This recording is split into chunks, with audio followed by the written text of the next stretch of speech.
द्वारकाधीश की मूर्ति में कैसे समा गई मीराबाई। पौराणिक कथा के अनुसार मीराबाई के बाल मन में कृष्ण की ऐसी छवि बसी थी कि किशोरावस्था से लेकर मृत्यु तक उन्होंने कृष्ण को ही अपना सब कुछ माना। जोधपुर के राठौड़ रतन सिंह जी की इकलौती पुत्री मीराबाई का जन्म 16वीं शताब्दी में हुआ था।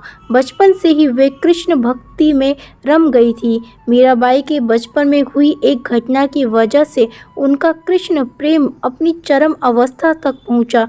एक दिन उनके पड़ोस में किसी बड़े आदमी के यहाँ बारात आई। सभी औरतें छत पर खड़ी होकर बारात देख रही थी। मीरा भी बारात देखने लगी। बारात को देख मीरा ने अपनी माता से पूछा कि मेरा दूल्हा कौन है। इस पर उनकी माता ने कृष्ण की मूर्ति की ओर इशारा करके कह दिया कि यही तुम्हारे दूल्हा है। बस ये बात मीराबाई के बाल मन में एक गांठ की तरह बंध गई।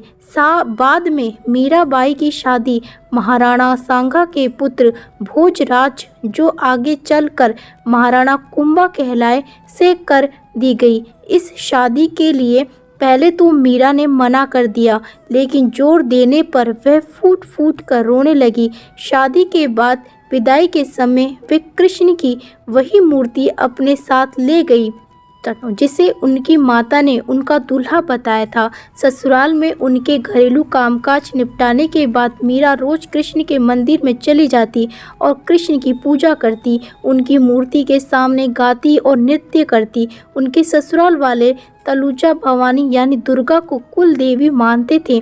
जब मीरा ने कुल देवी की पूजा करने से इनकार कर दिया तो परिवार वालों ने उनकी श्रद्धा भक्ति को मंजूरी नहीं दी। मीराबाई की ननद उदाबाई ने उन्हें बदनाम करने के लिए उनके खिलाफ एक साजिश रची। उसने राणा से कहा कि मीरा का किसी के साथ गुप्त प्रेम है और उसने मीरा को मंदिर में अपने प्रेमी से बात करते देखा कि मीरा अकेले ही कृष्ण की मूर्ति के सामने परम आनंद की अवस्था में बैठी मूर्ति से बातें कर रही थी और मस्ती में गा रही थी। राणा मीरा पर चिल्लाया, मीरा, तुम जिस प्रेमी से अभी बातें कर रही हो उसे मेरे सामने लाओ।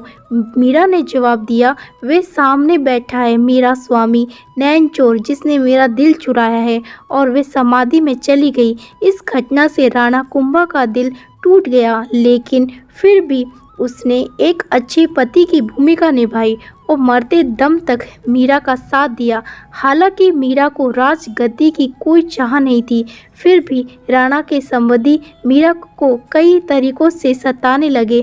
कृष्ण के प्रति मीरा का प्रेम शुरुआत में बेहद निजी था, लेकिन बाद में कभी कभी मीरा के मन में प्रेम आनंद इतना उमड़ पड़ता था कि वे आम लोगों के सामने और धार्मिक उत्सव में नाचने गाने लगती थी।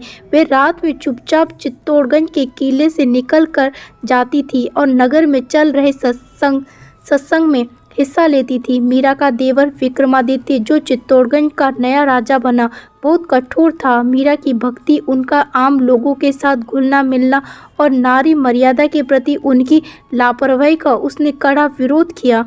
उसने मीरा को मारने की कई बार कोशिश की, यहाँ तक कि एक बार उसने मीरा के पास फूलों की टोकरी में एक जहरीला सांप रख कर भेजा और मीरा को संदेश भिजवाया कि टोकरी में फूलों के हार हैं। ध्यान से उठने के बाद जब मीरा ने टोकरी खोली तो उसमें से फूलों के हार के साथ कृष्ण की एक सुंदर मूर्ति निकली। राणा का तैयार किया हुआ कांटों का बिस्तर भी मीरा के लिए फूलों का सेज बन गया। जब मीरा उस पर सोने चली, जब यातनाएं बर्दाश्त से बाहर हो गई तो उन्होंने चित्तौड़ छोड़ दिया। वे पहले मेड़ता गई, लेकिन जब उन्हें वहाँ भी संतोष नहीं मिला तो कुछ समय के बाद उन्होंने कृष्ण भक्ति के केंद्र वृंदावन का रुख कर लिया। मीरा मानती थी कि वह गोपी ललिता ही है जिन्होंने फिर से जन्म लिया है। ललिता कृष्ण के प्रेम में दीवानी थी। मीरा ने अपनी तीर्थ यात्रा जारी रखी। वे एक गांव से दूसरे गांव नाचती गाती पूरे उत्तर भारत में घूमती रही। माना जाता है कि उन्होंने अपने जीवन के अंतिम कुछ साल गुजरात के द्वारिका में गुजारे। ऐसा कहा जाता है कि दर्शकों की पूरी भीड़ के सामने मीरा द्वारिकाधीश की मूर्ति में समा गई।